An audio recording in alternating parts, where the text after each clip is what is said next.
എല്ലാ കാലം പാട്ടാ നിങ്ങള് വിഷുവായിട്ട് ഇങ്ങനെ നിന്നിനാ നമ്മക്ക് ഒരു കത്തിക്കലും പൊട്ടിക്കലെല്ലാം വേണ്ടേ തൂക്ക് കഴിഞ്ഞോറി വന്നതിന്റെ തൊട്ട് നിങ്ങള് വിഷുവിന് കുടിച്ചിട്ടൊന്നും വേറെ ഏതൊന്ന് കുടിക്കുവാനാ ജാനു വാറുമെല്ലാം പൂട്ടിയനെ കൊണ്ട് കുടിയെല്ലാം നിർത്തിക്ക്. നിങ്ങൾക്ക് ഓർമ്മ ഉണ്ടോ നിങ്ങള് കഴിഞ്ഞോറി കുടിച്ചു വന്നിട്ടുള്ള പ്രശ്നങ്ങളെല്ലാം? എന്തെന്നേനും ജാനു ഒന്നും പറയണ്ടേ. അന്ന് നിങ്ങള് നല്ലോണം കുടിച്ചു വരുന്ന വിധത്തിൽ 500 ഉറുപ്പ്യന്റെ ഓലപ്പടക്കവും വാങ്ങി മീൻചാപ്പേന്ന് 300 ഉറുപ്പ്യന്റെ ഉണക്കുമുള്ളേനും അതും വാങ്ങി വന്ന്. അപ്പൊ ഞാൻ അടുക്കളേന്ന് എന്തോ എടുക്കുന്നുണ്ട്. കുറച്ചെനിക്ക് കോനാല് വന്ന് നോക്കുമ്പോ എന്തെന്നാ മുള്ളന്റെ ബാല് തീർത്തും കത്തിച്ചിട്ട് കോനാലിങ്ങനെ മിറ്റത്തുവല്ല ഇങ്ങനെ ചാടീനി. നിങ്ങളെ കാണുന്നില്ല. ഞാൻ നോക്കുമ്പോ നിങ്ങളുടെ തോട്ടിന്റെ പക്കത്തിരുന്നിട്ട് ഇങ്ങനെ മുള്ളാ രക്ഷപ്പെട്ടോ എന്നും പറഞ്ഞിട്ട് ഓലപ്പടക്കം തീർത്തും വെള്ളത്തിലിട്ട് ഇങ്ങനെ ഒതുക്കുന്നു.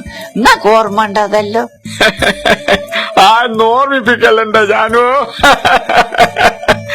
എല്ലാ നമ്മളിഷ്ടപ്പെടുന്ന നമ്മളെല്ലാവർക്കും നമ്മളൊരാശംസ എല്ലാം പറയണ്ടേ? ശരിയാ, എന്റെ കൂടിയും കൂട്ടിട്ട് ജാനു ഞങ്ങ് പറഞ്ഞേക്ക്. നോക്ക് ഞാനോർത്തിനും കാളപ്പാട്ടിനും ഇഷ്ടപ്പെടുന്ന എല്ലാവർക്കും മനസ്സ് നിറഞ്ഞ ഒരു കമ്പിത്തിരി കത്തുമ്പോഴത്തെ വിശ്വാശംസകള്. പേടിച്ചോ എല്ലാം പൊരിപ്പേ ഒരു കളി മക്കളെ. ഞാന് നേരത്തെ പൊട്ടിച്ചിക്കേ.